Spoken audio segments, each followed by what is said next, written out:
Hey there everyone and welcome back to the Bitcoin SV Train channel. This is John. Now, let's face it, it's been a hell of a week in Bitcoin SV this week, and I think we could all use a little bit of an optimism boost. We've got CoinGeek coming up next week in Seoul, and thanks to all the help from all the people here in BSV, I'm going to be there covering it in person. For the first time ever. I'm really looking forward to that, and that's much appreciated. Also, coming up on this channel, we've got some interviews and stories and other chats coming up with people in Bitcoin SV and elsewhere. Just anyone I find particularly interesting. Now, one of those guys is Ted Rivera of mymovies.us. He was, you probably saw him around online. He was talking about his on-chain movie project, which he wants to use to disrupt the movie industry, but it goes a lot deeper than that. And this interview we've got for you here today, it goes off in a lot of different directions, but I really enjoyed it. And I think that everyone who watches it is going to find something inspirational or educational in there too. So without further ado, here's Ted. Catch you later. So Ted, hey, welcome back to Bitcoin, and how you been? Good evening, good morning, good day, good afternoon to everybody. What's happening over there? You know, it's really early right now. I'm like we were just discussing. I get up at 4 or 5 a.m. in the morning. I could work on my Bitcoin fantasy till like 7, 8 in the morning. Then I do some duties for the family. Then I come back and nobody's in the house. So I start early. I'm able to talk to people in other countries. I go late, midnight, 11 o'clock. I get to talk to people in other countries, whatever I need. I'm not limited. So it's 5 a.m. I got another 2 hours, and giving you this time and not taking it from anybody, but it's ours. You know what I mean? Nice. Yeah. So how many minutes are you usually awake before you think about Bitcoin? It's fucked up because I'm sorry, language. It's messed up because you go to bed with a problem and you wake up and you either have a solution or you're back on the problem. Well, the problem's gotten worse. Yeah. And so what it is, it's a good thing. These are good problems though. See, I mean, I've set myself up for success in that I was already finished. This is a hobby, but this is the most intense thing I've ever done in my 30, 40 years of attempting to achieve things in spaces where people don't necessarily have success. I guess that's the best way to put it.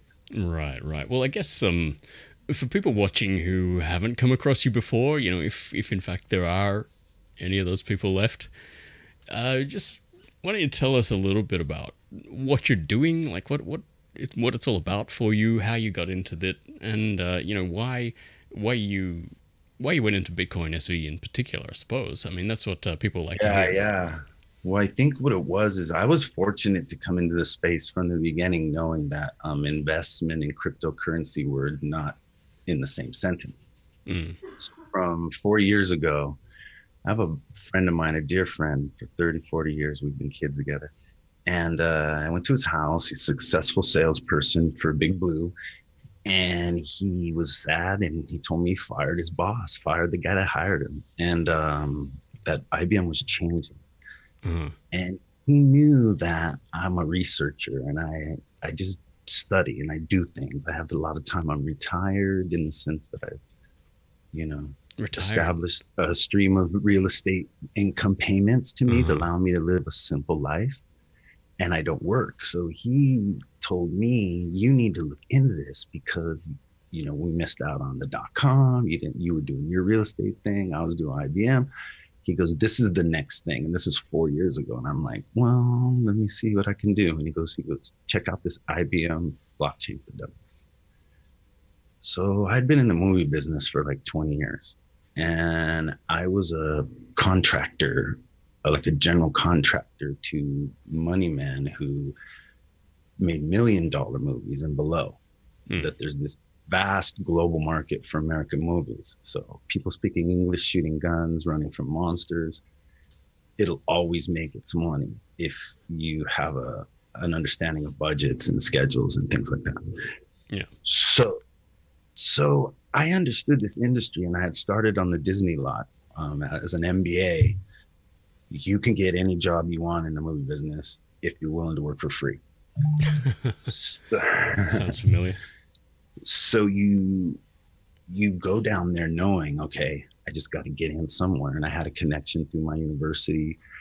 An agent at ICM, had an assistant. I lived with the assistant. They set me up with an Academy Award-winning producer, and I was a $100,000 MBA in debt, files, and copy boy.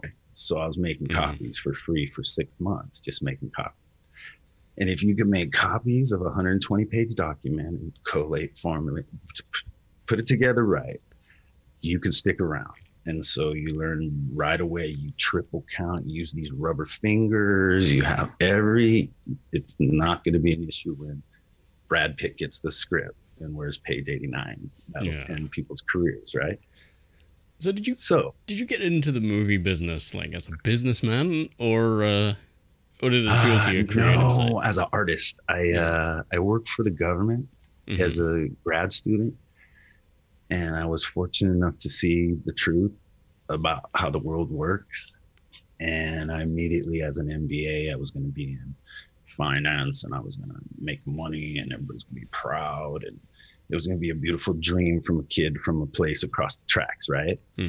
And so I went to the government, and they came to my university and recruited me and a couple other guys who were willing to go to DC and work in real government jobs for a year. They were telling us they had a glut in recruitment. They needed people now. It was a great opportunity. So I went and I worked in a grain bank, a commodities bank in the Foreign Agricultural Service. And I saw how people really get rich. And I saw how our government works from the inside. And it's all public knowledge, the things that I would say. Yeah. But I basically worked for, and I was watching the other last night, Freeway Ricky Ross, who was the cocaine kingpin, brought all the cocaine into Compton, the Crips and the Bloods. Okay, he did work with our bank through the Iran-Contra. So it was in a quadrangular arbitrage kind of way. You know, it was all connected at the highest level. And so I decided I wasn't going to do any of that shit. I was going to go make movies and try to have a good life as the artist I believe I was. So I left. What was it about my banking MBA, and I went to Hollywood. I don't know, man. Sometimes the banking and cocaine scene just sounds kind of attractive to me. You know, but guys in seersucker suits talking about grain and bulldozers hitting their sales agents and Tbilisi, you're like, what are we really doing? You know what I mean? It's like, what are we really doing? So I know it was a stupid thing, and everybody said that's dumb. Why are you doing that? Why are you doing that? I said, well, I'll just figure out how to make a living. You know what I mean? And so I learned how to do one job to make money and do another job to enjoy life, I guess. And so I've been doing that for like 40 years. Right. 30 years. You don't look that old, to be honest. You know, I'm not old and I'm old, but you know, it's all good. I'm 56, right? But I was an athlete. I mean, I stayed in decent shape. I mean, I stay indoors. I'm a writer. I don't get out in the sun a lot. I know people would say I look younger than that. And when I shave this thing, if I ever want to, you know, I think I even look even younger. But I think all I'm trying to say is by not stressing on life and by not trying to be a corporate guy and not trying to be a big gear in the wheels, that I was allowed to just relax for a long time. And now this energy that I have, it comes from a discipline of the military. It comes from a discipline of intercollegiate athletics. I'm a guy who just gets up, plays hurt. So I read the Bitcoin white paper. I read IBM for Dummies, and I immediately understood from a liberation technology perspective to eliminate fraud, waste, friction, theft. These were the most important aspects of a distributed ledger. And I never looked at it in any other way. That data, and the distribution of data and the accountability of data and all those things were at scale were the most important things, and that to make money in it as a trader and investor, when we knew as business people that with no assets, no management structures, no nothing shareholders are traditionally holding at the highest level, if a company goes down, you liquidate it. This isn't crypto. Crypto is an idea. So we immediately understood this as economists, and I just went into it from the perspective of I'm serious. I can make something that could liberate the whole industry overnight. After I read that paper one time, I said, I could build something right now that could free these people in an intellectual property stream of payments and perpetuity perspective overnight. If I could figure out how to fucking code. Yeah, well. Right? Uh-huh. That's the first thing I thought 4 years ago. And that's how I got into Bitcoin. So now my perspective has never changed. I've never held crypto. I've spent 60 BSV in the last, worth of equivalent fiat and BSV in this project. You know what I mean? But I've never held it. I got 20 cents in my money button. Yeah. You know what I mean? Mm-hmm. So that's how I got here. With that understanding that who are the people? Because I knew in my industry that for all the wrong reasons, that when this technology is embraced by movie people, it'll just even be worse for the intellectual property creators and the content generators who are most responsible for the value added components in movie making. How so? Buchwald versus Universal Studios or something like that, where our Buchwald, with the writer screenplay, that's established to the world that this is screwed up, that they'll take your intellectual property and they'll make hundreds of millions on it, and you will live in a trailer. And the disparity for what it is because artists and are generally not business people, and they're generally looking for validation. Mm-hmm. Or not even validation like make me feel good, but validation, the fact that they shared and that you liked it or not, they had a format or platform to share. You know what I mean? I don't know. So we know in our industry, and I can clip the ads that show how, last year a TV show, the director and the two main stars who agreed to get and share the profits had to discover they had been ripped off for $180 million. They had to find this out. The attorneys had to go look and investigate. It was a big deal because nobody knows, and it's just in plain sight that you just are lucky to be there. The line is very long, so people look behind them and go, "Well, I'm here. I'll just sign whatever you need me to do." And I knew this, and I knew that it was because the distributors and the studios and the representations and the management and the vendors all were between the content generators and the source of revenue, which was the fans. Mm-hmm. So in that, between the fan and the star is the friction, the theft, the fraud, the intermediaries, the unnecessaries. You understand it already. It's intuitive. You already know the framework. You already know the players, you know their phone numbers. So now you look back at the blockchain and you go, okay, here's an immutable distributed ledger. What would I use it for and what wouldn't I use it for? The idea that I'm going to do anything decentralized was just an immediate reaction to blockchain. But as soon as you hear Dr. Wright and other people talk about what that really means, you go, you need legacy systems now that are doing the hard work now, and you need to find bridges to use the blockchain now and create new enterprise systems that will eventually migrate to a blockchain that's fully functional and fully scalable immediately. But at the moment, what people need to do is create the systems that the ledger uses to be able to say that there's an immutable trail of evidence. And now we've established provenance of a copyright on a blockchain, put it in a custodianship of an entity like My Movies, to where the author cannot negotiate with any other entity for the time period. And we've given now an established provenance to intellectual property, and now we can negotiate with it like peer-to-peer exchange as written in the white paper. So that was my perspective. Everything else is bullshit.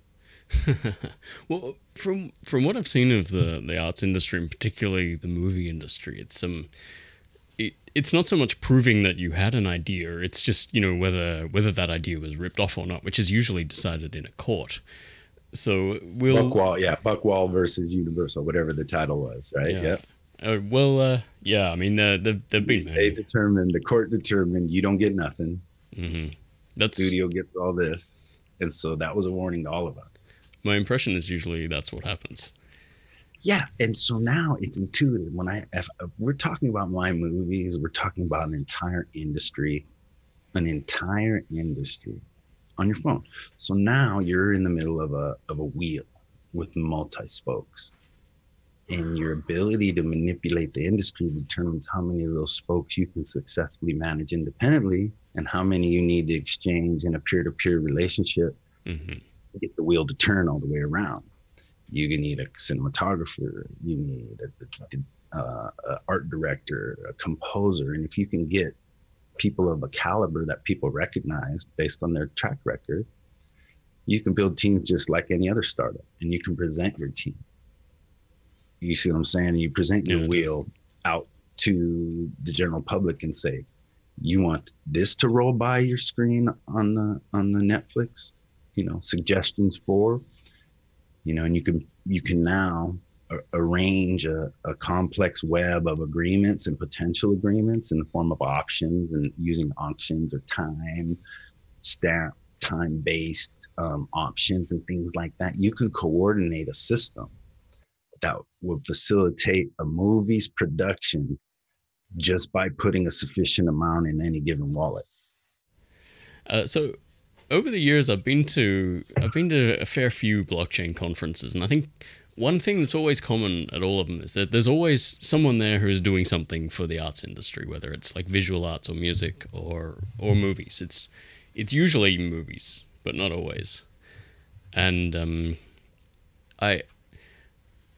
I mean, I know it's not going to happen overnight, but I haven't seen any of them, you know, quite revolutionize the industry yet. From what I've seen, the industry still seems to be chugging along just the way it's comfortable doing it, which is... Well, meaning from a financing one individual movie perspective?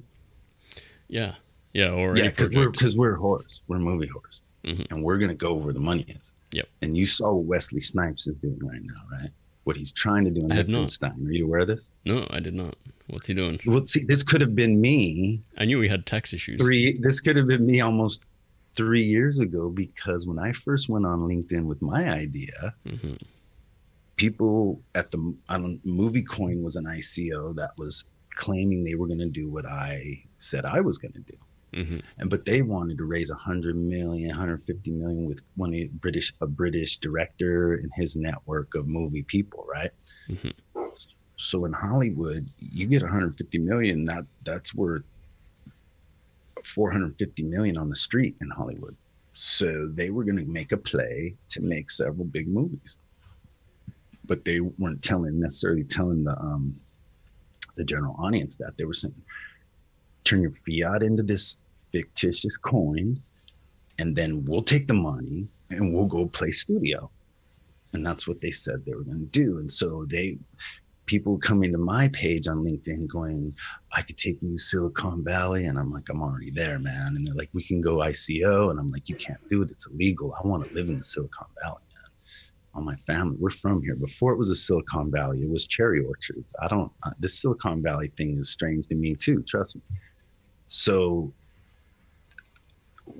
I just stayed true to the technology and said, I'll just continue to try to understand it and learn it and build it, because anybody could build a website.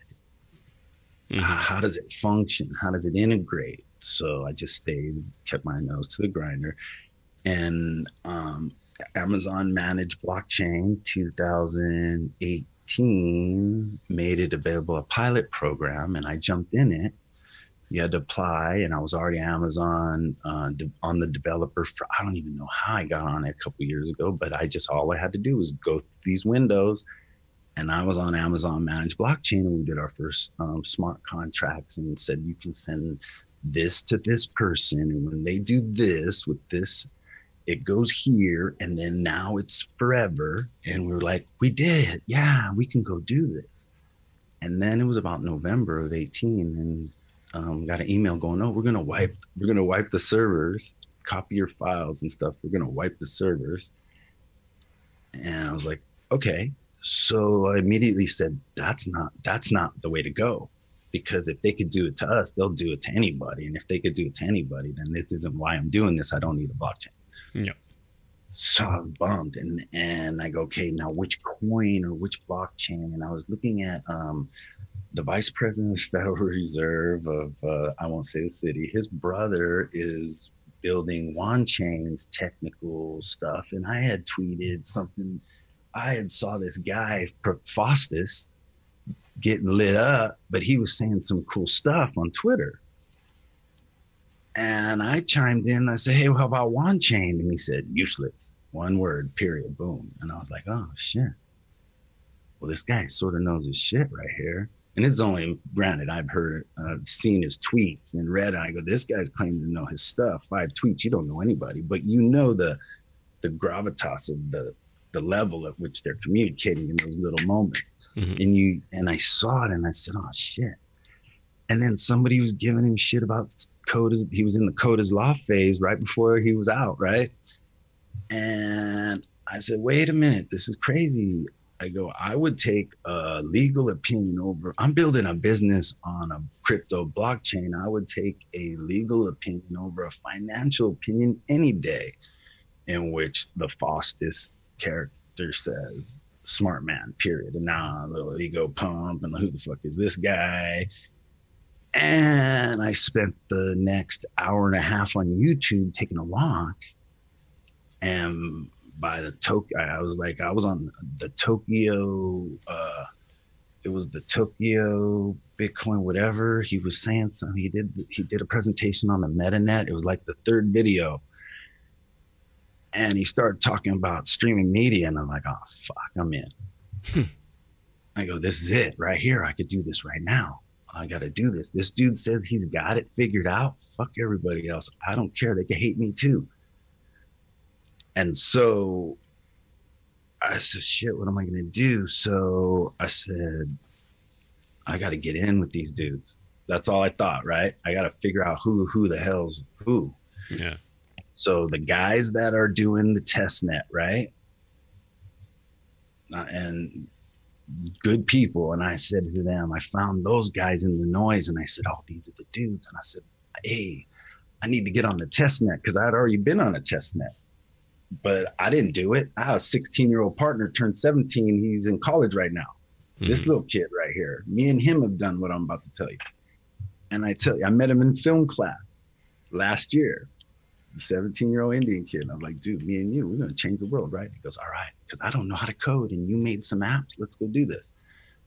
So we get the server. I build a Linux machine, because that's what it took. And I got these guys helping me. I'm going, this is right on. I go, sky's the limit. I could do this right now if I had technical knowledge. So immediately there was this hackathon one, submissions for hackathon. And I was like, shit, we could do that. I go, I don't know how we're going to do it. We could do that. So I got in deep and I figured out who a couple of the smart guys were. And I started throwing some Bitcoin around, asking questions. And we found Ken Sato. And this guy taught us how to upload the movie, because he had done the first video on the blockchain. I think the Edison, the moonshot thing or whatever. Yep. I said, this guy's the guy. He knows. So we said, let's go do this. And so we put together my use cases, which were the legal aspects and the contract aspects of it, how you coordinate a micropayment ecosystem, those kinds of aspects that I was bringing to the table. But we actually uploaded the first feature-length movie up into the blockchain as one of the use cases in the hackathon. Mm-hmm.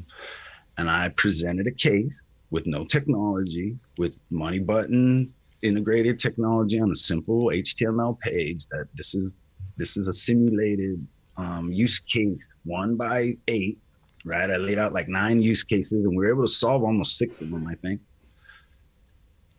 The thought was recognized as a semifinalist, and I said, okay, now I can go two ways. I can go try to be something on this thing, like I'm on my movies and talk and go run around and try to be something. And I said, or I could keep my use cases going because I don't have time for any other thing other than getting to the end, which would be to stream a movie for micropayments by the millisecond and have it secure.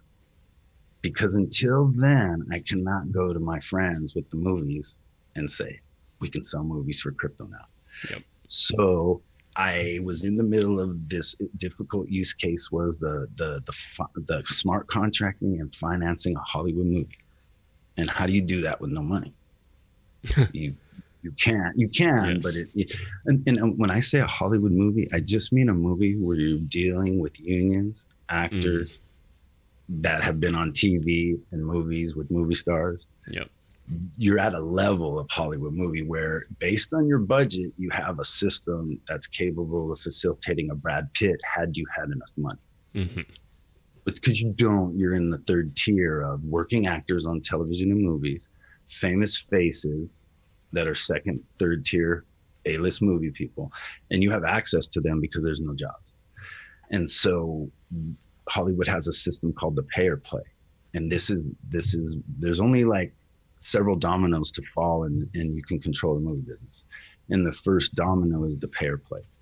And if you, by law, an agent is an agent because he's registered with the state of California, or she is registered with the state of California, and she has license to enter into contract negotiations on behalf of her client. And then what she does is that she negotiates that client's talent and protects that client financially, legally, insurance, et cetera. So now you're operating at another level. And I've done that with Bitcoin on this little project. And so I said, well, let's share it with this community overall, because this is their thing. And we could build this together, because I'm not looking to be a founder or a my movies guy. I'm looking to jump back into my space and make my slate of movies if this works, right? Yep. I'm a filmmaker. I'm an artist. I'm just using this Trojan horse to get in, right? So I'm trying to figure out whether you were using like business and crypto as a Trojan horse to get into art, or whether you were using art as your Trojan horse. No, I'm using crypto to continue my art. It's a resurgence of my career that's only capable now because I know I can put everybody out of my way. I could now move everybody out of the way and just say, look, you couldn't do that technologically, legally, financially up until I read the paper. Right. You could always go to the thing with 100 people and say, look, and to get those 100 people in the current legacy system, there's only 2 or 3 people holding the keys to the doors, and it's locked. So when you have this whole thing, when I say spokes, one of the spokes is from the subscriber's perspective. The user's perspective is that you have, in the case of Netflix, one gentleman in a demographic in the 50 to 70-year-old range, Caucasian, educated man, choosing $15 billion worth of movies through his network of several executives.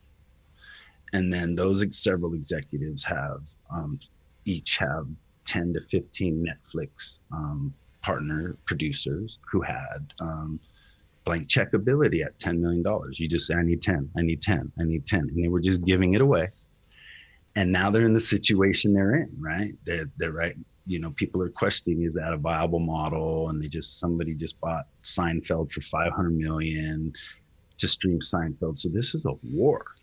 Okay. And so what they did was, the tech guys got into business with the gangsters, and they got taken because $14 billion worth of content would look way better in the hands of Guillermo del Toro, Robert Rodriguez, those people who take $1 and make it look like $20 by the nature of their artistic ability, that they're auteurs. By the nature of their combined collective vision, they take less money, and it's way better than 4 or 5 suits from a different demographic trying to make a movie for everybody, because they don't care about the individual genres. The art house is dead. So that's sort of the perspective. Art is driving me to get in this business, because I have movies for a genre, Latinx, that is about to, maybe come into its own if it has its own filmmakers who can stay true to the Latin understanding of the world. Because the last movie they gave us, the Lowrider movie, or the Mexican guy in Kurt Russell's role on Overboard, that's not Latinx.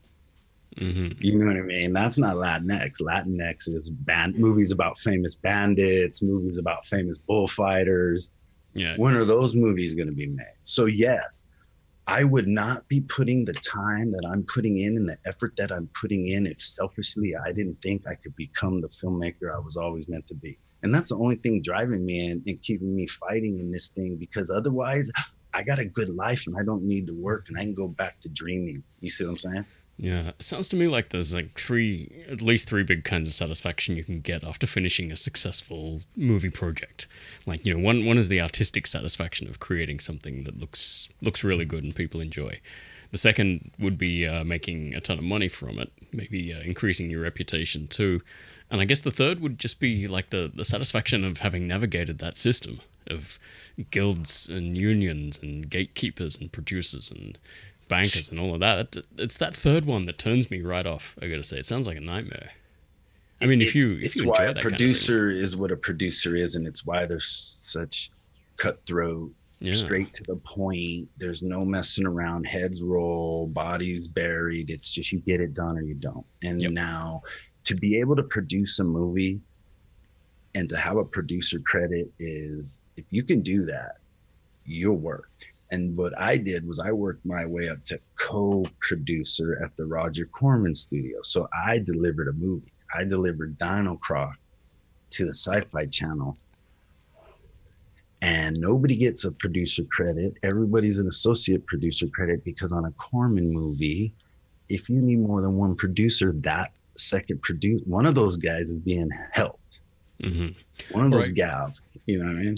Can you explain for people, including me, outside of the Hollywood system, like what's the difference in status between an associate producer and a producer? Like, there's a really obvious difference in the name, but what does it actually mean when you're looking Simmons, for work? He's a partner in my movies, and he's the most famous independent film. Not a partner. He's a resource. He's in with me. He'll teach our people how to make movies, and he says the associate producer is the friend who knows the friend who gets it done. Right. And that is basically what it is. And if you have an associate producer, you either know the producer and he's throwing you a bone for your career, and you'll be a PA, but you'll get an associate producer credit. I see. You see what I mean? You'll move the coffee the whole movie, and if you shut up and you move the coffee the whole movie, and it's always hot and nobody's saying where's the sweet and low and none of that shit, you'll get your associate producer credit. I was just about to make a Swimming with Sharks reference there. Was it? Do it, because there's 5 movies you got to watch if you want to be in this business, and that's one of the top 5.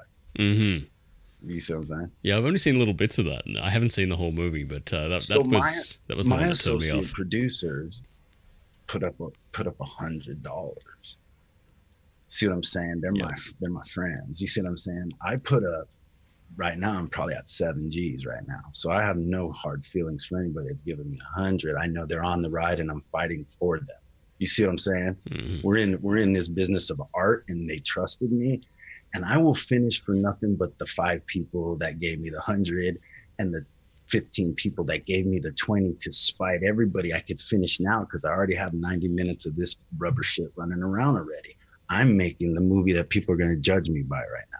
You see what I'm saying? I'm already in the can with my money, but now I want to amp it up with some scenes that will make it the Hollywood movie it was meant to be at a no budget. You see, because I know the trick. So as a associate producer, you've helped me, and I respond to your emails, and I'll do anything I can for those people within some realistic level of time. But the associate producer is just getting in and figuring it out. The co-producer now has leverage in that man, don't give me that bullshit associate producer shit, dude. I ain't helping you for no associate producer shit. You get to that point. Now you got leverage. And so Damien Akavi, head of production at Corman, and you're the head of production at Corman. And you don't have an office that says head of production because you're the actual producer. You're head of production, but now you got to go to work every day. That can be insane. One guy manipulating 500 elements, moving through time every minute of the day. So now are you a producer? So I was MBA, Studio Academy Award producer, no pay, 1 year and a half I'd been on this job, and I was a handyman in Hollywood while I worked for this lady for 1 year and a half. She joined Scientology. She basically told us all, we're going to the Celebrity Center. I'd like to introduce you to everybody. And they said, it's time for me to go. I'm in this for movies. And what do? I got a job on a movie as a PA. I busted my ass for free. The guy had another little movie, and he goes, I got another little movie. And I was on that movie 2 days, and he goes, I got a phone call from my buddy. He works for Roger Corman. In my eyes, I'm trying not to I'm poker face. He said, he worked for Roger Corman, and he needs a PA, dude. And I can't. I see how you work, and it would be wrong if I kept you and then let you go do this. So fucking get out of here. Go call this dude Hank, and you're going to go PA on a Corman movie. A kind person in Hollywood. I've never heard of that before. Corman is the king. Mm-hmm. He's the king. Scorsese will tell you that. Cameron will tell you that. Corman's the king. Corman gave them all their breaks. Interesting. Yeah. So now I'm in the Corman lot. I'm in the parking lot, and there's 3 guys with me, and one's a USC film grad, New York Tisch School film grad, and one's a UCLA film school grad. And they're like, where'd you go to school? And I'm like, I went to business school, motherfucker, shut up. And I had already been in the Navy. So I already know how you treat man. And when man or woman of authority says something to you, there's no other, you don't go back on shit until they tell you some other shit. There's nothing to do. So we're sitting out there, and these guys are mad because I went to film school. They're running film in there, and I need to be by that camera. This is bullshit. And I saw them one at a time just get up and go in there, like to complain after a week, because we're in South Central. We're on parking lot duty. Brothers are walking through the parking lot, looking at the cars, and you got to get up and sort of walk so they see you. And they like, ain't nothing happening here, bro. Let's go. And they walk on, and you do your job. Those guys didn't want to do that job. And so they got fired. And then 3 other knuckleheads showed up the next day, and this guy comes out and he goes, you come with me. And I went inside, and he goes, this is the trash. This is the coffee. This is the table. You got this at this time, you get all the trash. And I'm like, all right, I got trash, dude. So now I'm doing the trash. So by the end of the movie, I just shut up. And I was doing other things because I could multitask. I'm doing the trash, but I'm doing this. Now I'm helping the grip guys. Now I'm helping the electricians, and I'm holding shit because anybody can just grab something and hold it. You know what I mean? Yeah. And so I'm taking a piss the last day of the movie, and the producer comes in, and he's a younger guy than me from UCLA film school. And he's taking a piss next to me, and he goes, what's your fucking story? And I was like, oh, dude, I just really want to make movies, man. And he goes, well, I go, dude, I got to go back to work, man. And I flushed the toilet, and I took off because I didn't know what the fuck's going on, So I took off. I don't know what to tell this guy. What do you want to have a conversation with a dicks in our hands right here? Maybe. And I left. I took off. I went back to work, and he came up to me, and he goes, hey, we're going to have a wrap party. You're invited. Everybody's invited, but I want you to come an hour early. I want to talk. I said, all right, cool.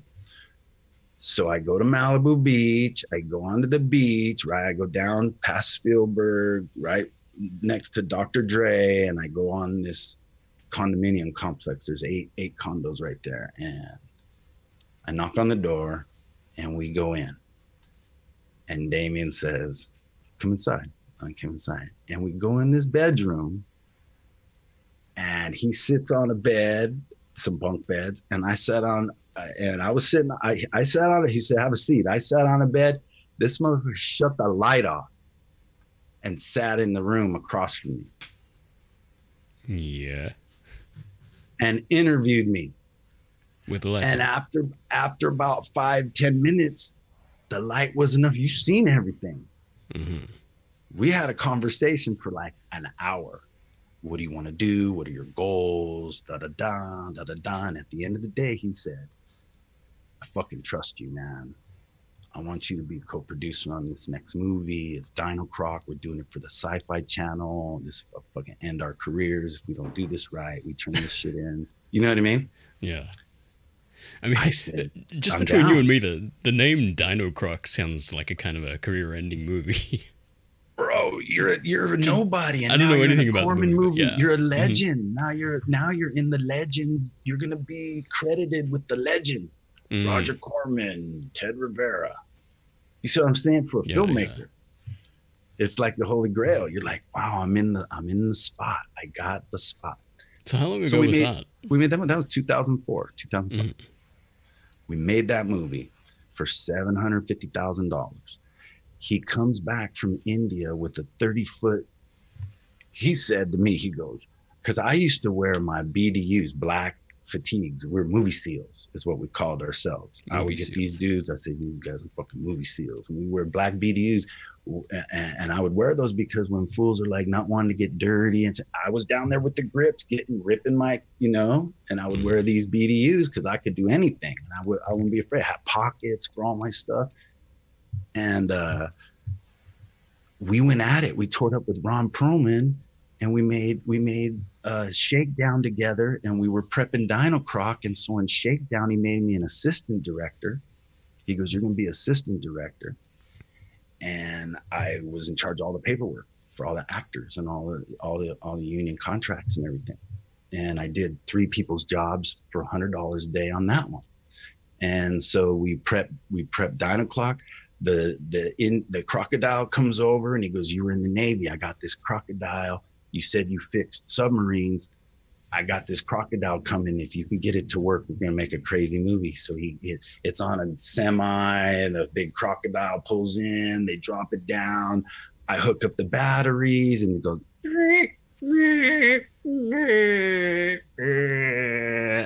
And I look at him, and he looked at me. I said, we're fucked.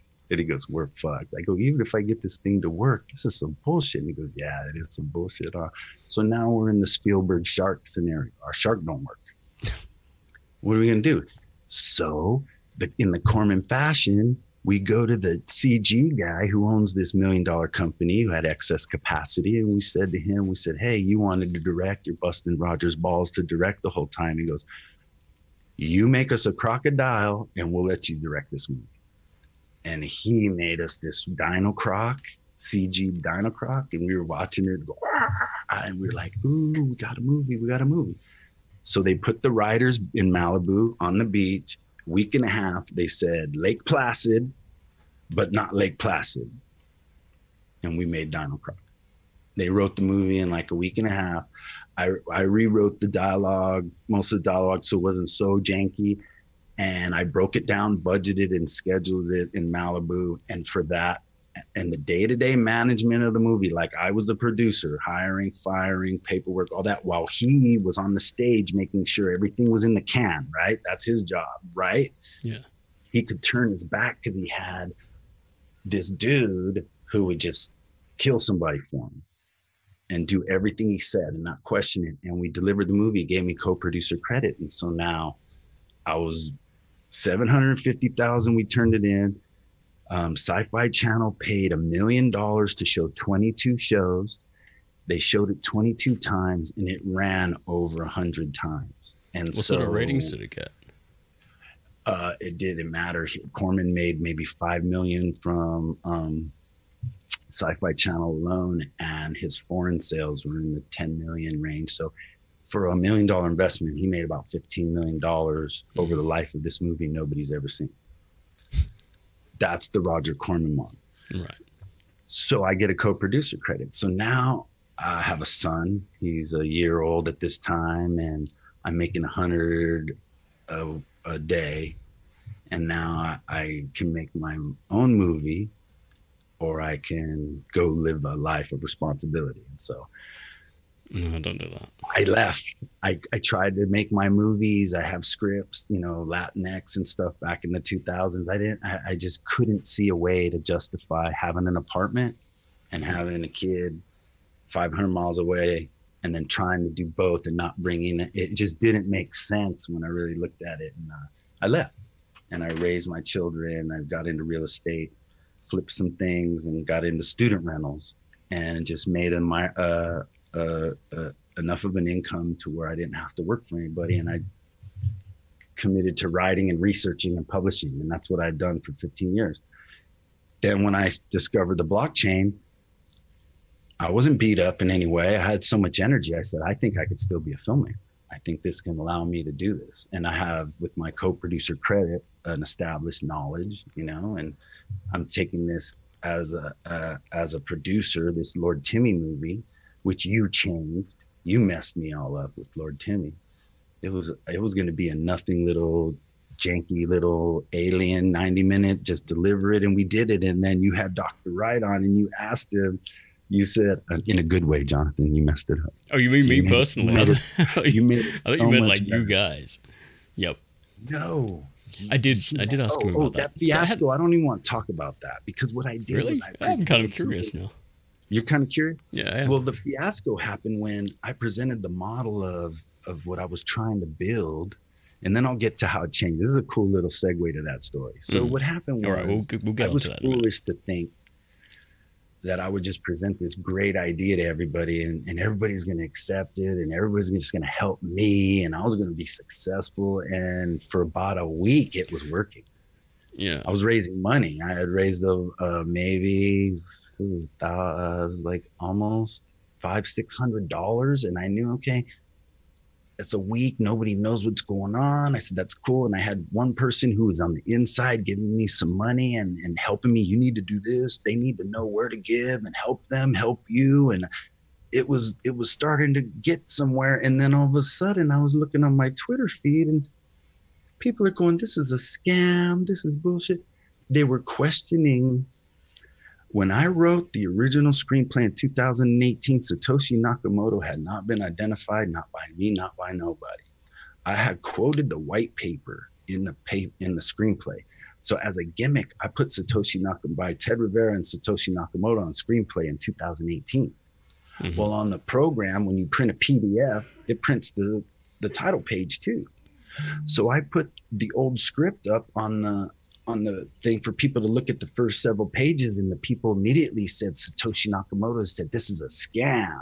What are you doing? I said, well, I'm using this information and I'm giving this person the credit, right? And I knew that this was insane. I guess this guy's saying he's Satoshi, and they're protecting him, and they're coming after me out of a loyalty, you know what I mean? And they're attacking me, but they're fucking up my project, right?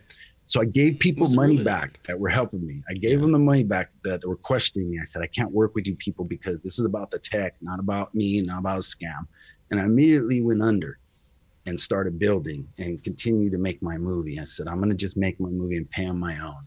I'm not even going to try to bring this community in, because they were thinking that my movies is this is a business, it's capitalism. If you need our money, you don't need to be in the business. And I'm like, wow, we could have built this together. Now I'm on my own. Now I get to have an attitude. Now I got a chip on my shoulder. That's going to drive me even more. Okay, I'm mad. Yeah. So I was making this movie. I was in character.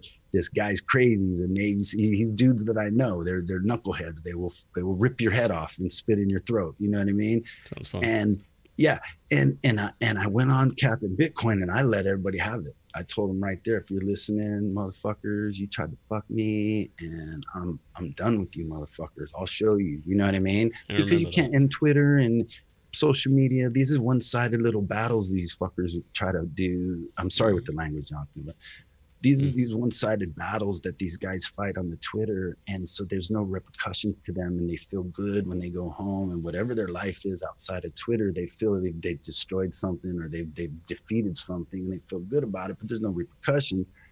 I felt, let me at least give some people a piece of my mind so that it's in a record that this dude was calling people MFers and SOBs and saying, trying to F them, because that was the truth. You see what I'm saying? That's what really happened. And now everybody knows my truth and my record, right? And I don't have to tweet anymore about it. So I just went under.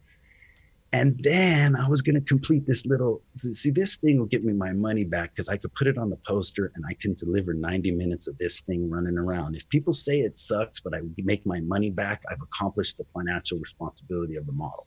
You see what I'm saying? Yeah. Every movie sucks except the one you like, right? People love my student film. It's a cult classic, and I don't talk about it because my movie sucked. But you know what it was? My student film. Which one was that? that? 35 millimeter Night of the Chupacabra on Amazon Prime right now. Mm-hmm.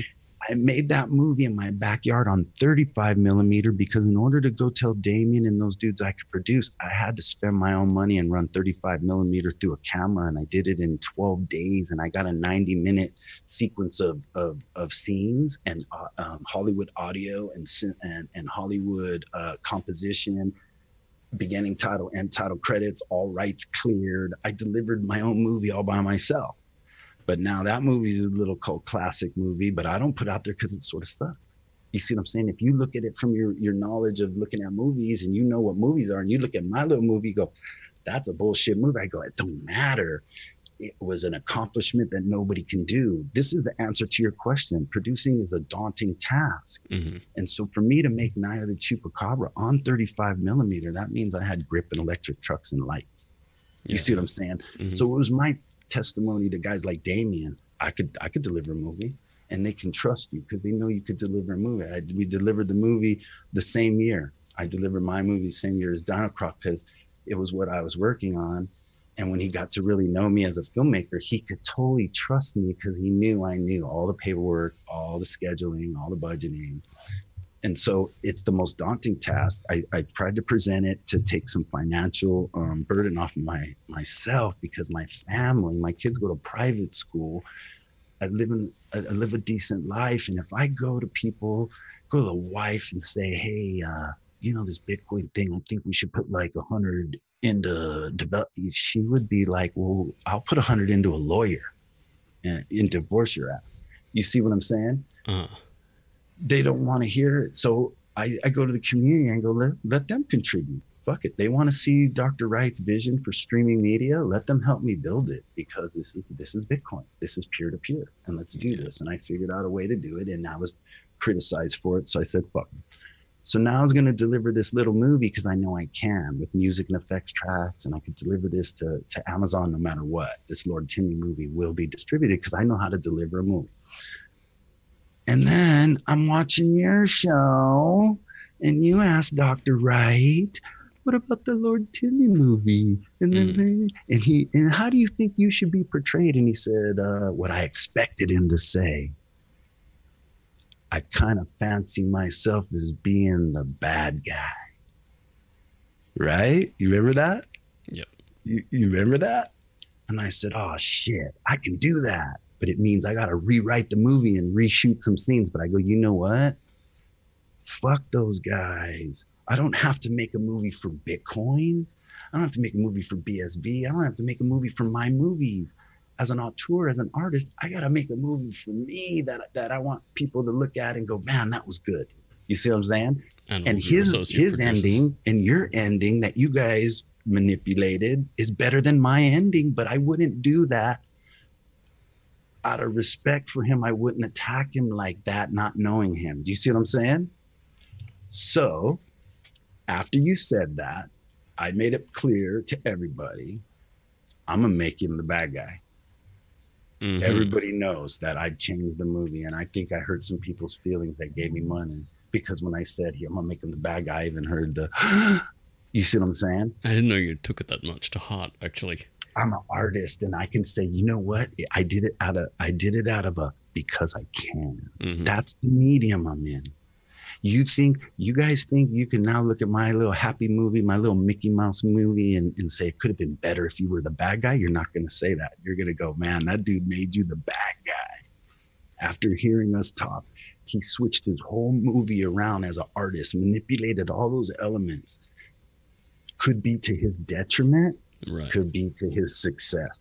Because now if I deliver a movie where he's a bad guy, it's going to be more kitschy. It's going to be more tongue-in-cheek and more entertaining. But most importantly, when you guys said that, I thought this as a filmmaker, as a producer, I thought, I can now get everybody's crypto because I'm gonna give them the fake Toshi and all the shit they hate about him. I'm gonna give them this story that makes him a bad guy, and they're gonna want to watch it because they're gonna think he's a bad guy. But then when they watch the whole movie, they're gonna realize that he's not him. He's this other character. That it's not what you think it is, and you learned about Bitcoin. And you learn about how it was brought here, and you learn about what it was for, and you can only attribute it to the real Satoshi Nakamoto. And we believe that Satoshi Nakamoto is Craig Wright. You see what I'm saying? And then I got I'm starting to wonder if this is fiction or if it's a documentary. You know, it's fiction because I don't know the gentleman. Right. It's fiction because I don't know his heart. I know his heart as it pertains to liberation and dignity. I can claim that. You can claim that, right? He's about restoring human dignity, and he's about liberating people to exchange peer-to-peer and to create wealth, right? Mm-hmm. I mean, there's nothing else to know about him, I think. Everything else is what's he trying to build? What are you trying to build with that perspective? I'm coming at it from the same altruistic perspective. I can save these people's lives if I can wrap this technology up. I can keep wealth in the hands of the intellectual property generators. You see what I'm saying? I'm impressed that anyone can keep a sense of altruism after spending, decades in Hollywood. I left Hollywood, and I never got into the Hollywood because I left the A-list for the B movies. And that was the best thing that probably happened to me. I wasn't corrupted by my talent. It does sound like a lot more fun, to be honest. It was really better when you're holding up Erica Aliniak like this, and your hand's right there on her butt, and you're a kid, and you're like, this is the Baywatch babe.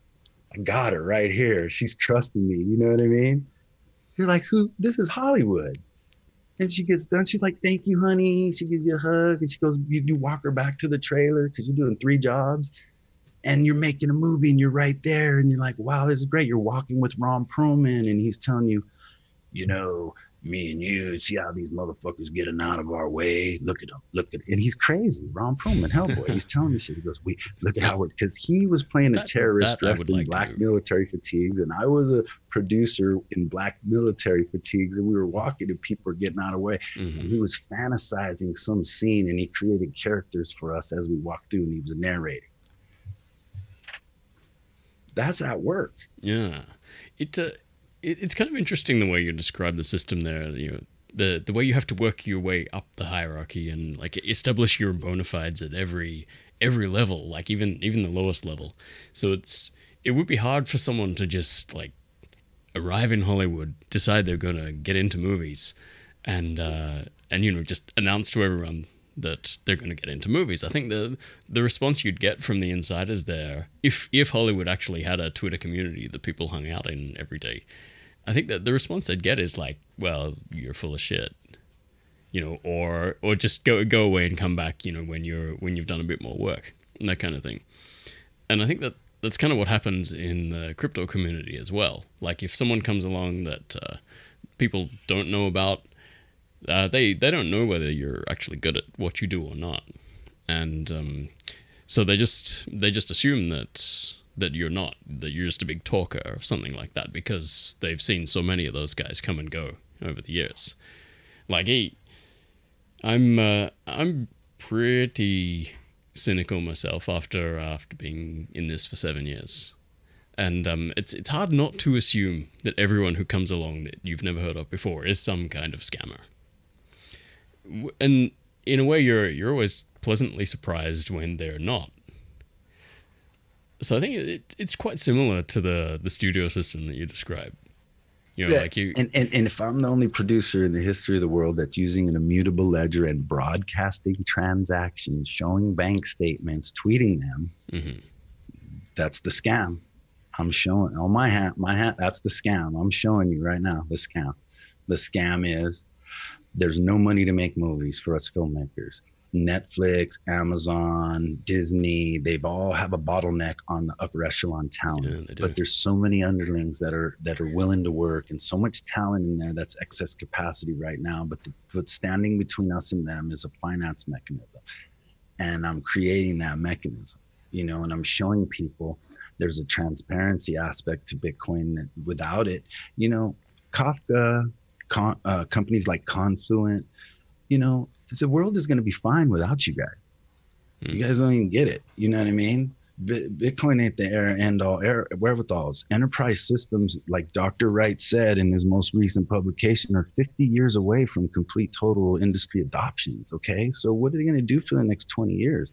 That's a good question. They're going to learn how Confluent is going to learn how to take all that Kafka data dispersion, and they're going to be able to monetize it. They don't know that yet. And if I walk up to the door and I go to Jay and I go, hey, let me show you how to fucking micropayment all that shit, and you'll make so much more money, he would think I was a fool right now. Yeah. But it's the truth. It's already the truth. So now what do? You go to Bitcoin and you go, you guys think I'm a scammer because I'm a visionary? Fuck you guys. I created something that takes any coin, and I don't need Bitcoin BSV, and I don't need Bitcoin, and it doesn't need me. Yeah. Doesn't need me. All I'm saying is it was easy for the replicants to be accepted because it's comfortable that what YouTube looks like. So when you see Streamanity, you go, oh yeah, I get it. You know what Twitter looks like. So when you see Twitch, you go, yeah, I get it. Mm-hmm. Nobody can see my movies but me. I'm a visionary. Okay. It's that simple. And I'm not expecting people to understand it. I'm expecting even Dr. Wright to know that his vision for streaming media, because he can't think of everything. He's not trying to think of everything, but I've incorporated his vision of streaming media into the whole streaming media industry. Do you see what I'm saying? And so how do I expect people to understand that? I can't. So I have to keep building. You know who gets it? Who? Filmmakers. You know who gets it? Mm-hmm. Subscribers. You know who doesn't get it? Miners. As in Bitcoin miners. As in any billionaire. What's going to happen to your industry if I don't do this is that them whores are going to come here from Hollywood, them vipers, and these billionaires could get seduced into continuing a legacy system that destroys lives with intellectual property theft. Because they have better fucking parties. Mm-hmm. See what I'm saying? Yeah. All right. So now let's talk liberation theology. Let's talk about it. Let's talk about restoring dignity to content creators. Let's talk about it. Let miners put their money where their mouth is and let them truly disrupt an entire industry that's ready to collapse if somebody knew how to pull the right cards from the bottom. Okay. Nobody in the movie business knows what I know about Bitcoin. Not one. Is that so? Okay. Huh? Why is that? Like, why? Because they're chasing ICOs. They're trying to get into ICOs. Right. So you're talking about Bitcoin specifically, not... They're being carrots. They're allowing themselves to be carrots. Yeah. Okay, I mean, every other system I've seen is like working on some kind of alternate blockchain, usually with a token or two. You were taking your hard-earned money and you were converting it to a coin that has a limited capacity to be spent in exchange for your labor that got that money. Yeah. You give it to Movie Coin and it's gone, and you can only get it through digital popcorn or watching a movie. And there's nowhere else to use it.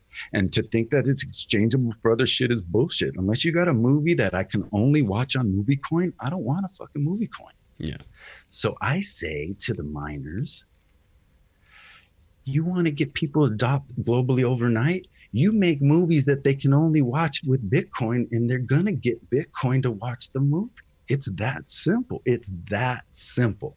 And now I will watch you guys on your 50-year path to adoption, and I will have paywalls in every crypto that's legal that I feel that I can accept and trade and stream movies for. And I will use the Bitcoin BSV blockchain to the fullest capabilities of that design. I don't need to be, as long as I'm internally using Bitcoin, I don't need to generate a token. I'm using the ledger and I'm using Bitcoin to move my micropayment ecosystem, and I'm moving all my data with Bitcoin. The rest of the world will never know it or doesn't need to know it. They just want to know how to get the movie. So that's the fastest way to adoption. The tools that are being developed are fine, but those tools are being developed now for the 5 to 10 year players that are going to come in and learn what those tools are and take legacy systems and try to incorporate what's best for them if they're into adoption. But you see Facebook Libra, Amazon Ethereum. Are you aware of the Amazon Ethereum relationship? Vaguely, yeah. All right. So I was on Amazon managed blockchain, but Ethereum wasn't available, but I knew. See, Bitcoin scalability doesn't matter to anybody.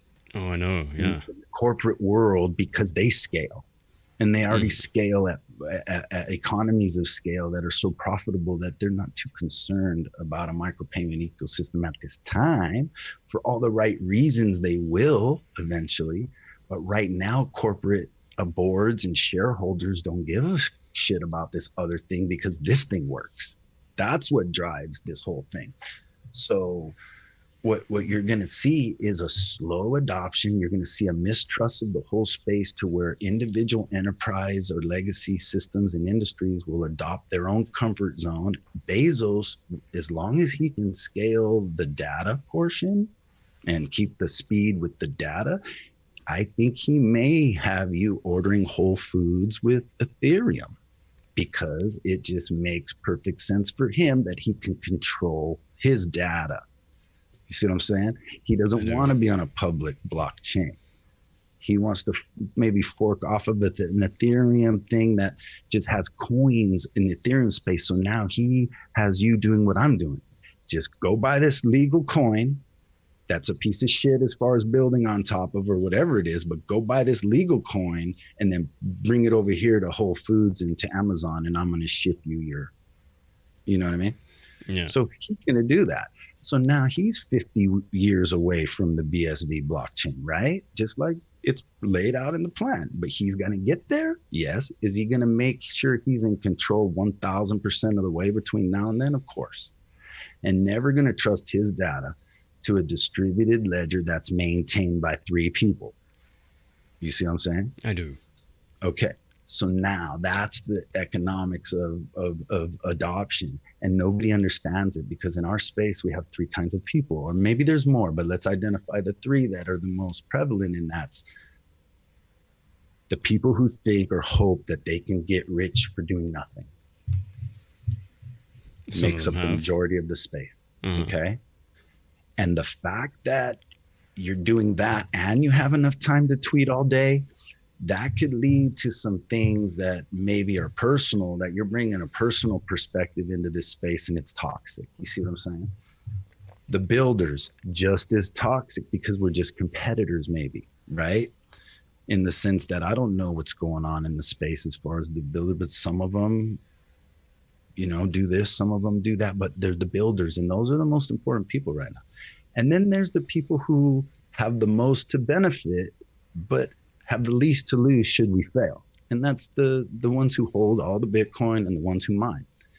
If it ended tomorrow, they walk away billionaires. It's not an issue for them. What they're really into this for is, what's the forever future for technology? And if there is, we're going to make all that money. And it's simple. It's a good model. What is the future for technology for the world? If we're on the cusp of that wave, we should, as capitalists, make the money for recognizing that.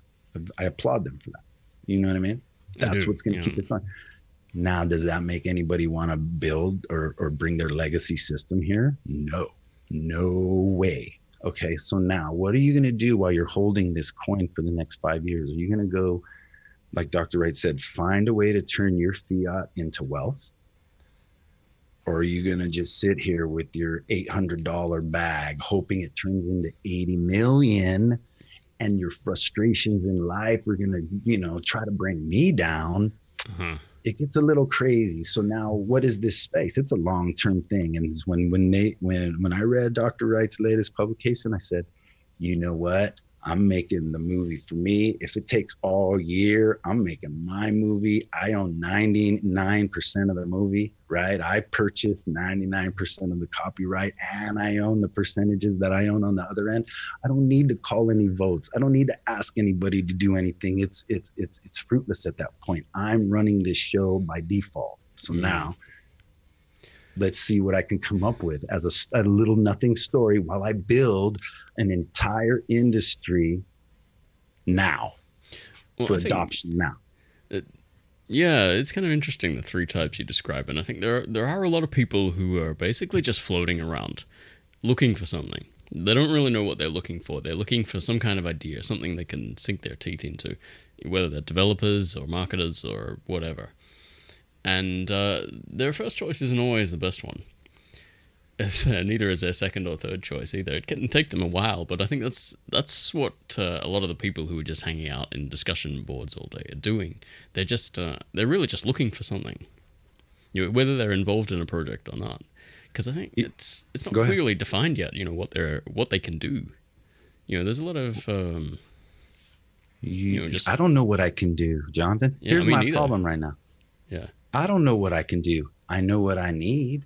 As a filmmaker, building this space for myself to maximize revenue from all data produced from my film. Because I know all the data. I've touched every piece of data. You know this, right? That's that whole conversation. I know where all the data is. I know where all the friction is. Nobody's coming into this space like me for a while. So I can be patient. Okay.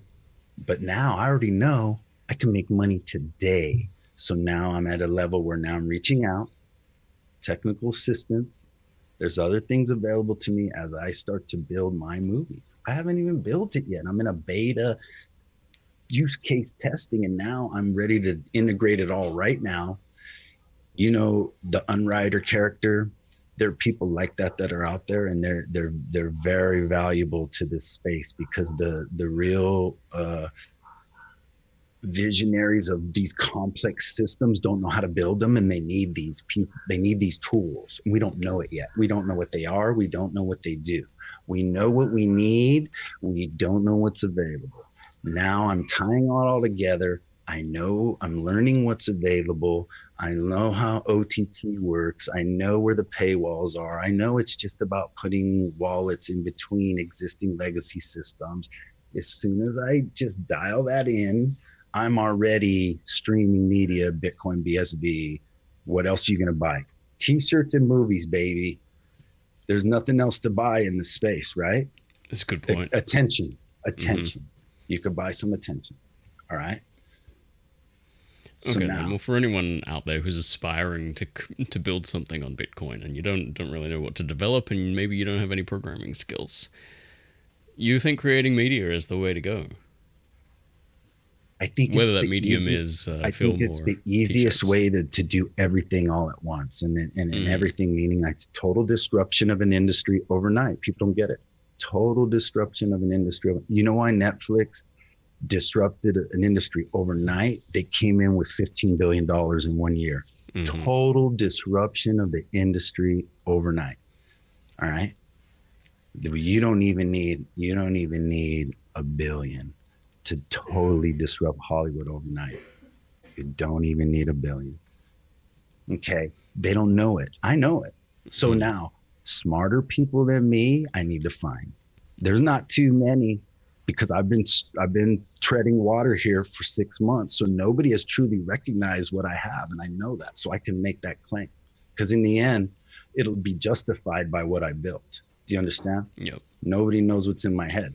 But if they can go to LinkedIn, or if they can understand that My Movies is developing a micropayment ecosystem, is streaming a movie now, has done smart contracts with Hollywood actors, if they can't put that all together in their little heads, it's not my problem, because I'm doing it. I'm building it. I'm showing the use cases and the proof of work. So when people want to see proof of work, like, I'm making a movie, well, where's your proof of work? You ain't in it to win it. You're like, you don't want to do it. And that's your excuse, because I've laid it all out. The proof of work is that if everybody gave me 100, if a couple people gave me 1,000, we would have movie stars in our little movie, because I know how to do it. But nobody responded. You see what I'm saying? So now I have several scenes that I haven't shot yet because I made a totally different, cheaper movie to just get it out to prove it. But now I'm going back with my new ending, and I rewrote scenes that I'm doing with Aaron from Grey's Anatomy, and I got the union paperwork all straightened out right now, and I'm just looking. Where's it all at the moment with Lord Timmy? What's that? Where is it all at with Lord Timmy at the moment? What stage are you at? Lord Timmy's done. If I wanted to turn in a little stupid sci-fi alien movie, but the movie that I wrote about a relationship between a man and a woman on an adventure and them going at each other and just really letting people experience humanity with Bitcoin as the subtext. Yeah. Do you see what I'm saying? Yeah, I'm seeing a little bit of Men in Black. Maybe a little bit of Jurassic Park. It's already in there. It's in there. I shot those scenes already, and they were juxtaposed. Yeah, I'm giving you some screenshots to do a low budget movie. You write 4 or 5 little movies, and you shoot those little movies, and you cut them together. That's the key. If you don't do that, you're in a whole different world with juggling all the pieces. So because I shot this movie alone, I lit the movie alone, I hired the only professional that was on my set was an actor or a sound man. And you're in it. A Hollywood movie is about the sound. Can you hear them speak the words? That's the easiest way to take somebody out of a movie. Oh man, same with YouTube, to be honest. So yeah. So when is it going to be done? I can deliver a movie to the American film market in November that is probably worth maybe 20 grand, 30 grand, because it's just an alien and some dudes with guns shooting each other in the forest and a bunch of little kids in little butt suits walking around. And I'll get my money, looking cute, right? I'll get my money from the foreign guys who are just going to throw French and German and other shit on top of that and make a stupid movie because they got that on the poster. And they're going to do the Craig Wright move where he said, the days are over when they sell you the whole movie up front, and then when you watch it and you pay them your money, it was bullshit, right? Yeah. I can do that right now. Your show allowed me to explore a paradigm that I felt at the end of the day, I could market outside of BSV, because everybody in BSV, out of curiosity, and 1,000 people who have enough money to watch a movie might have watched it, right? Yeah. Because it was going to cost money to watch this movie after what happened. You know what I mean? So now I said, you know what, as an auteur, as a storyteller, now I can make more of a crazy movie, like insanely. Where the fuck did this dude get all this shit? But at the end of the day, nobody has more of a comprehensive understanding of what this is but those characters in this movie. Okay? And they went at each other like husband and wife or boyfriend and girlfriend in a Hollywood movie. You see what I mean? I do. How do you get that all? So it's not a documentary. It's all lies. But the truth is coming from the central character, which I play, because only I could depend on me to show up every day. And as a trained actor and a former member of the Screen Actors Guild, I knew I could deliver a wacky character. So I went on Captain Bitcoin in full character, and I tore these motherfuckers a new asshole like any Navy SEAL chief would. You see what I'm saying? Who's they? You mean just the people who put BitConnect pictures up and talked about my movies? Right. The people who said I was scamming, and the people who said I was a fraud. Even if it was 5 people, there was a time where they would have been hunted down and dealt with. You know what I mean? But this is a different place. This is Twitter. This is tweet, right? Yeah. So I get one chance at them. If they're listening, I'm going to rip them a good one. Do you see what I'm saying? And then Captain Bitcoin, everybody got all nervous. Oh, watch your language. I said, shut the shit off then. Because I'm here to talk about these guys who tried to attack me, and they're thinking there was no recourse. Here's the recourse. You're listening right now. I'm calling you these names. And now you had to hear it and not read it. You heard it from my lips. And if you ever saw me at a CoinGeek convention, you better put 400 or 500 people between you and me. That'd make You for a see what I'm very saying? interesting convention. I do, yeah. I'm just, You know what I mean? yeah. That's repercussion. That keep people in check where I live. Where I grew up, nobody tweets on the street like that. Nobody talks to people like Nobody that. tweets on the street like that. You see Yeah, what I'm saying? well, I mean, that's why people talk like that on I Twitter, know, because I it's know, not but the you know it's what? not the street. You know, you can say whatever you want, and it has no It no does, consequences whatsoever. though. It'll come back to them in another way. Trust me. Yeah, It isn't. I don't. It isn't. I don't take I'm not anything saying on that. I'm Twitter just to saying, heart. you know, that's how the world works. Yeah. In the mean streets, people act with respect. Okay. Mm-hmm. But you also have to earn it. Say again? You also have to earn it too. You have to take it. You have to take it, and you have to be willing to step into people's faces. And why I'm here today, I mean, I'm glad I've been fired from almost every job I had except for the Foreign Agricultural Service. You know what I mean? Yeah. Because you stand for something. If you get fired and you're the best employee, you stand for something. That's all I'm saying. That's where we came from. So when people are degrading you or people are reaping you an ass, trying to take something from you, you speak your mind. And you know, that's when I left the Foreign Service working. These guys are CIA. There's no bones about it. I got all their names in public case. It's public domain. And I worked for these guys because I had a secret clearance from the military, and they used that because they didn't have to vet me, and they could put me in these rooms with these guys, and I keep my mouth shut. Mm-hmm. And I chose to walk away from that. But how I got their respect was by walking into the number 3 from the president and saying, this clown right here, you got in this desk that I work for, I got triangular arbitrage. I'm moving fucking gas out of fucking Russia, and we got this money over here, and the corn's right here. And this dude doesn't understand his own program, so he's not letting me get the meeting. He's got to go. And they're like, who's that guy? That's the intern from Santa Clara. Who the fuck is that? So the next day, that guy's shit is out, and they got this other spook in there, and he's sitting at that desk, and he's like, get those people in here. Because you got it. If you ain't willing to stand up for yourself. Attitude is important. If you ain't willing to stand up for the truth or what the mission or whatever it is, then you get the world we live in. And the world I left is bullshit, because motherfuckers will bend over to be part of something rather than fight for something. And that's why I'm a solo lone ranger that has the ability to do what I'm doing all by myself, because I've lost faith in the world. Man, that sort of took a bit of a downturn. I thought you were on a very positive note at the start there with regards I'm very to positive. I mean, I got a great faith life. in humanity. But you know, I'm telling you, when I heard Dr. Wright and the Economist speaking about policy, and they were talking about the United States, we're the most corrupt. I'm just telling the truth. Oh, I totally agree. I think the system's rotten to the core.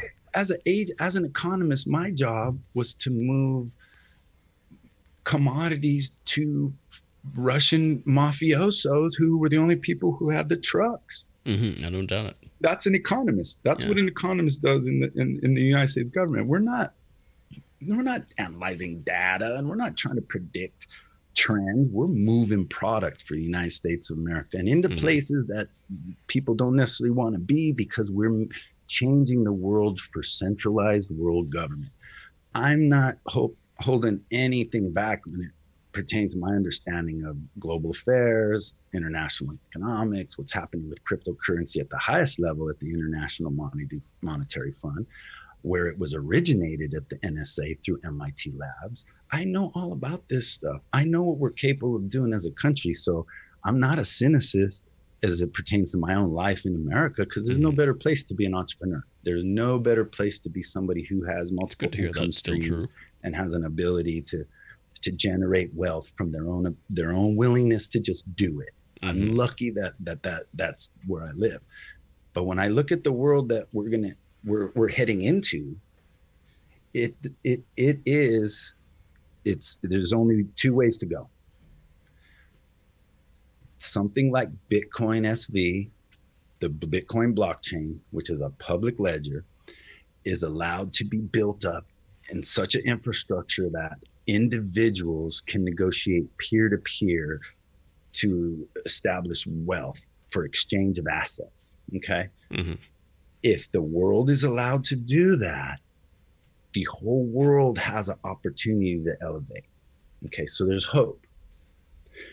I came from a world where people are fighting against that, and what they want is globalization, centralized world government, and they're working every day to achieve it. And when you see it, 20,000 kids or whatever, 100,000 kids are marching, and this little girl getting awards for speeches on climate change that are well directed, well acted drama pieces. Yep. You're talking about mass brainwash of a society that's about to give its consent to centralized world government. Okay. So I know where it's going. And now we're right into the liberally educated chat room, and we're talking about Huxley right now, me and you. Where are we going? Where do you want to go? Dr. Wright is saying, here's a public blockchain. We can build the future. We can build the world. I don't think whether he doesn't know it or not, I don't know. And it's not his problem, because he has to champion this thing. The opposite end of that coin is centralized world government. The Bezoses and the Facebooks having their blockchains in a fascist world that is controlled with 5G technology down to the millimeter of your location and your financial disposition at any moment. You're on the edge of two realities right now, and it's up to the people, the builders, and it's up to the people who hold the Bitcoin right now to build out that future. So if you're a billionaire in this space and you're counting your money, fuck you. Yeah. If you're a billionaire in this space, like I've seen, and you're giving kids your money to build, you're doing the right thing. You're doing the right thing, because, like I said, the billionaires already won. The ones that are investing in these kids are the ones that truly believe in what they're doing. The other ones, they're just going to shut it down if it's not productive, take the money and run, get into real estate. Dr. Wright doesn't like, but the more you can rent, the more money you can have, the less people you work for, in the American model anyway. And I would touch on that because I was part of it too, in the real estate debacle, which I made successful plays in because I understood it was a criminal activity. You know what I mean? I knew what was happening, and instead of getting in on the loan mortgage end of it, which I understood was a fraudulent, and it was mass advertised fraud. And I went to some of these conferences because I'm always looking at ways to make money without having to go anywhere or do any office work. Just, hey, here's your phone ringing, do this work, get some money. That's Ted. My phone rings, somebody gives me a task from different industries and different things that I've set up these little phone calls, and they call me and I go get some money. So now in real estate, when I went in there and I saw what Countrywide and then we're doing in the rah-rah, they were telling you how to forge and make fraudulent applications right there in these conferences. I totally took that as insider training and went on the other end of it and started working on the flipping of these houses that were being bought by anybody and anyone who's willing to lie, right? Yeah. Okay, so now it was a setup, because what happened was, who owns all that? Who owns all them houses right now? Is the Federal Reserve owns all those houses.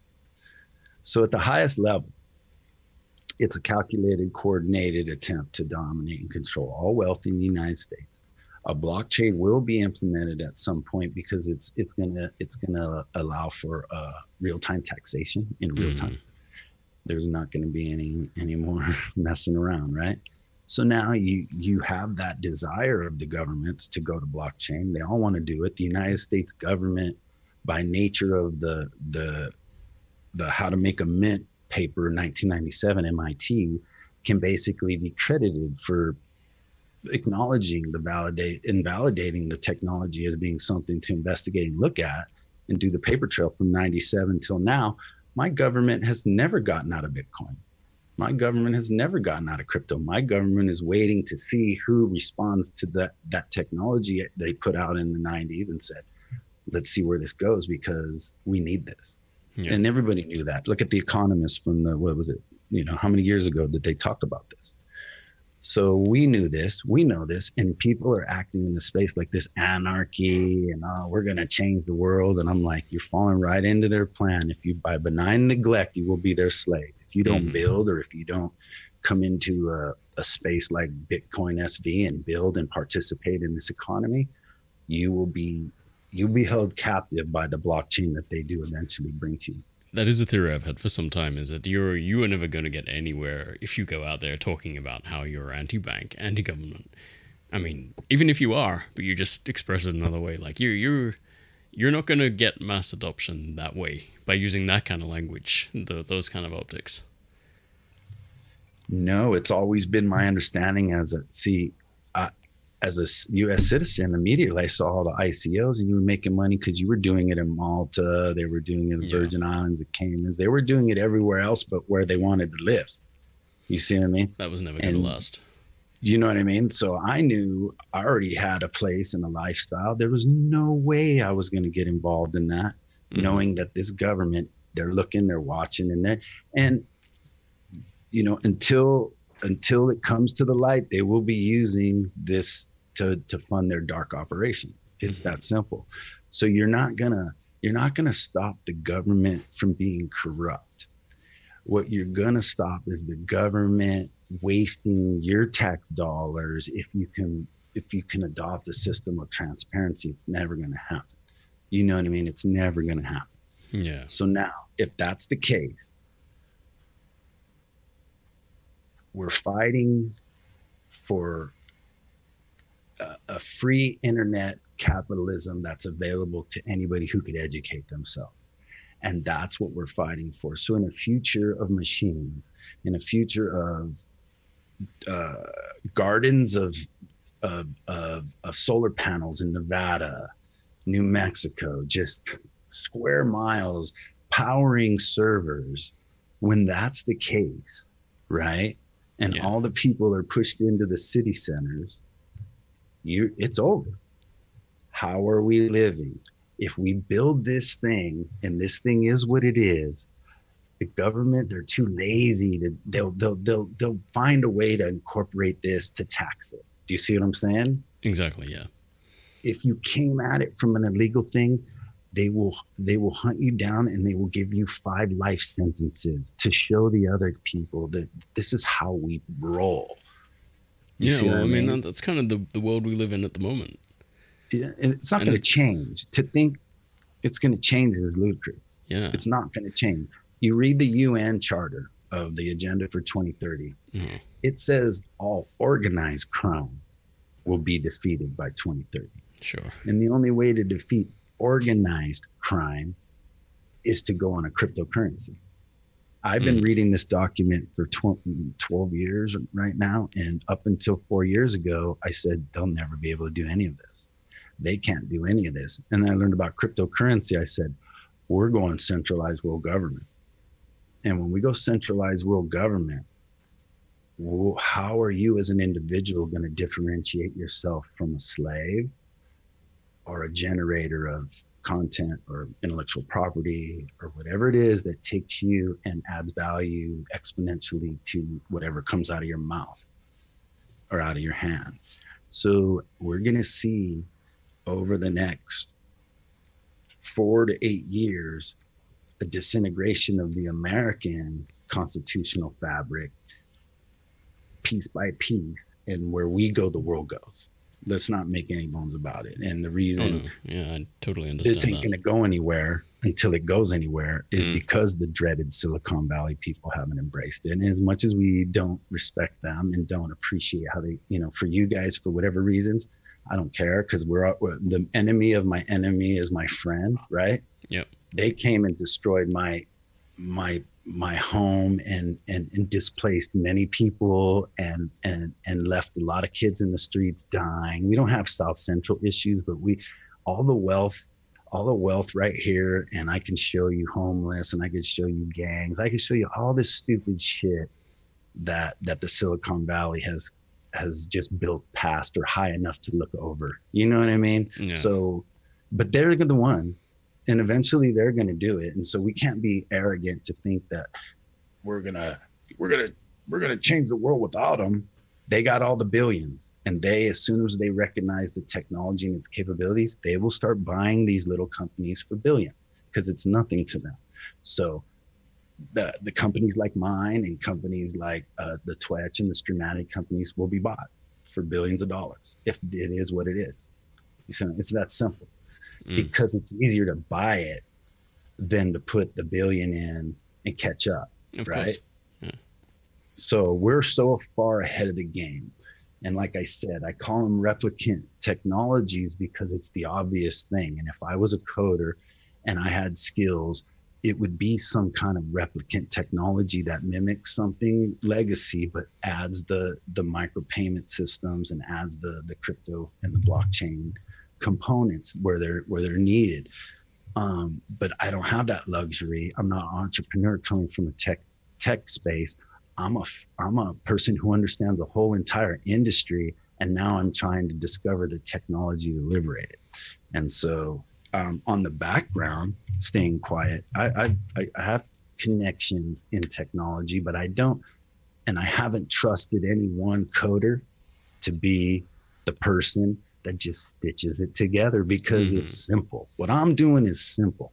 As soon as people see what I've done, anybody can replicate what I'm doing, but I'm just lucky nobody can comprehend what I'm doing right now. They're all trying their little piece of it, but nobody could put it all together yet. And I'm fortunate to be ahead of that game.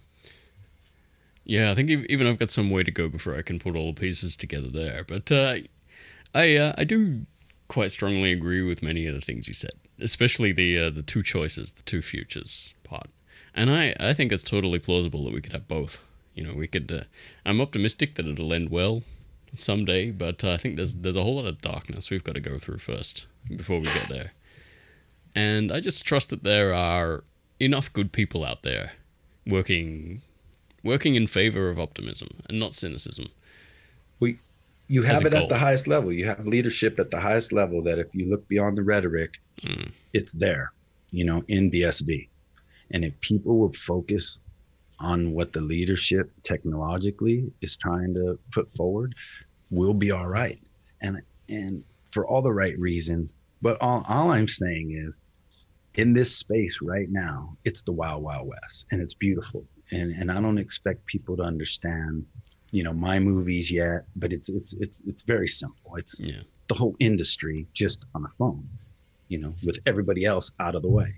And you make contracts peer to peer with each other, and you build teams, and you present those teams, and people pre-buy movies, and instead of just giving you their money, they become partners with you. All right, then. It's a simple model. Just on that note, like, are you back into the fray in the Bitcoin SV like social community now? Are you a regular tweeter or commenter? And I'm a commenter. I try to stay positive, and I try to stay law or tech, or I do have some opinions when it's joking. I have a sense of humor, so I do try to bring that, you know? Yeah, exactly. But I'm not trying to generate likes or anything like that, because if I was, I wouldn't be making these kids' movie. You know what I mean? I'm not worried about any of that. The social media contact I do have with several people, I cherish. I keep it limited because they respond, you know, and I don't want to take up too many people's time that are really doing the work. But I would take a moment right now to say to anybody, look, here's the deal. I've probably gotten as far as I could with a 16-year-old HTML CSS kid, and we're this close to tying it all together. And there are very intelligent people out there that understand some of the technologies that we need, right?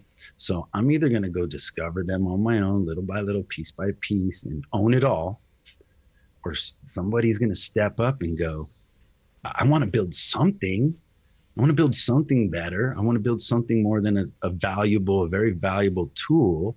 You want to build something that is the first legacy system to totally disrupt an industry. And it's only here. You're not going to disrupt social media with Stramatic or Twitch. But if you put, and I'm going to tell you right now, any miner, if you put $100 million into my movies and you gave 50 to 100 A-list female directors who are unemployed, pissed off as hell, the ability to pay their A-list girlfriends $1,000 a week to own their own movie, you would destroy. But maybe there's nobody intelligent enough to understand that, because they won't trust that it's that simple. There's got to be a scam. The scam is they're fucked in Hollywood. The scam is they prostitute themselves in Hollywood. The scam is they're abused every day in Hollywood. The scam is they're marginalized every day in Hollywood. The scam is that people are making billions of dollars off of their effort, and they've been held down so long that their social media footprints will rise to the challenge to disrupt the industry, and they don't give a fuck how they pay for it. They will pay these girls to show them. And that's that simple. And you go look at my movie. Have you ever done stand-up spoken word or anything like that? No, I just try to get shit done, and you have to be able to communicate. I almost felt like getting out my bongos as you were talking about that. Hey, I wanted to make the point, bro, because this is real, dude. No, it was rousing. This is fucking real. So now if you're a woman in the blockchain space and you heard what I say and you don't respond, it's either that because you're not going to let a man show you the light. I'm telling you, I'm a marginalized minority filmmaker. My market is sort of bullshit. My people are bullshit. Okay. If I go to my people to try to make a movie, they will try to destroy me to spite me. Okay. Yeah. Because they are sucking on their little thing in Hollywood. Now, if you gave me $1 million, I would have Andy Garcia. I would have Antonio Banderas in the same movie at $1 million, because I'd give each of them $100,000 to come to work for one day. Do you see what I'm saying? Yep. It's easy. It's so easy. But why? Because you can take that same $200,000 and you can get 7 or 8 famous faces, right? Mm-hmm. So now, what I said is the truth. If the women in Hollywood are to be liberated, it's the only way they can do it is to move the whole industry aside and go right to the social media and say, we found a way for sisters to do it for themselves. And that audience will respond, and that market will respond, especially on the socio-political economic front, where on all fronts, women are uniting. So I have a plan. I presented this plan to the hackathon. This isn't, so any intelligent miner should have paid somebody $1,000 to look at all those documents. Do you see what I'm saying? I do. Because that's where the money is, in these ideas and these visions for the future, right? Mm-hmm. It's not in microtransactions. Yeah, that's good, but you want some money now? You want to build my movies right now and sell it for $20 billion to Amazon? You can't think like that. You just know how to plug shit in and plug shit together. So I'm calling them out in the most positive way, because I don't need them now. I have I have several properties that generate income. I don't need any person to like me, want me, help me. I'm responding to a call by a technology that promises to deliver, and I claim to be the first guy to deliver the whole industry. That's it. I'm gonna make that claim, because you guys established the framework and the groundwork for me to be able to say that. I'm just saying I'm the first one to do it. You don't have a Facebook yet, Twitchbook or whatever. It's coming, right? But those are replicant technology. We're talking about an entire industry. Okay. Yeah. And so the way to it is with the women, these women in blockchain. These women in blockchain need to contact me, and they need to come and take control of what I'm doing and follow my plan to liberate these women. Mm-hmm. And that you see what I'm saying? They need to move me out of the way, and they need to take this and they need to go to these ladies and say, we're going to make these movies because Mindy Kaling and her girlfriends made a $4 million movie and sold it for $12 million to Bezos. Okay. Mm-hmm. 14 million, I think. This works. I know it works. Smarter people than me, if they're diligent, will see what I'm doing. Okay. But there hasn't been any yet, either because they don't want to go to battle with a soldier like me, or they totally can't comprehend what's going on in this space as far as dominating industry by industry. So now my movies is my first model. I have my music. I have my games. Those are toys. Okay. Those are toys. What I'm working on right now is the global healthcare, global supply chain initiative. That's the holy grail. Do you see what I'm saying? Mm-hmm. I'm learning what I'm learning now to go control all the pharmaceuticals and body parts in the world. Do you see what I'm saying? I do. That's where I'm headed. I don't know where everybody else is headed. I'm learning here and I'm moving on. So these women should come and take what I'm doing and take it to Drew Barrymore and take it to Reese Witherspoon and take it to Kira Sedgwick and take it to these two ladies who were just told by the studio that they can't make their Marvel movie, and take it to these four ladies who were just told by the studio they're not going to renew their television series, and take all the fat out of these budgets, give them enough money to make a living wage and go dominate this industry. If you can't comprehend what I just said, I guess I'm going to make all the money if I can continue to do what I'm doing. You see what I'm saying? Yep. All right, women of blockchain, of Hollywood. Women of blockchain, you've been called out. Women of Hollywood need you. And anyone else who just happens to be around the place and found Ted's words particularly inspiring there. Ted, I'm going to wrap this up because we're coming up on 2 hours now, and I need to open a window. I can see the sun streaming in behind you there. And I didn't recognize that. All right. Hey, John, thanks, man. No, thank you, man, too. I totally enjoyed listening to all of that. I can't wait to see where it all goes. Yeah, I don't got time. Many interesting directions. 12-page slide presentation together, man. This is world domination we're talking about. I don't believe in slide presentations anyway. You know what I mean? You get it or you don't, Jonathan. You get it or you don't. Exactly. Yeah, I kind of get it. I think everyone kind of gets it. We'll talk more. I'll keep you in the loop on everything I do. All right, cool. Where can people find you in the meantime?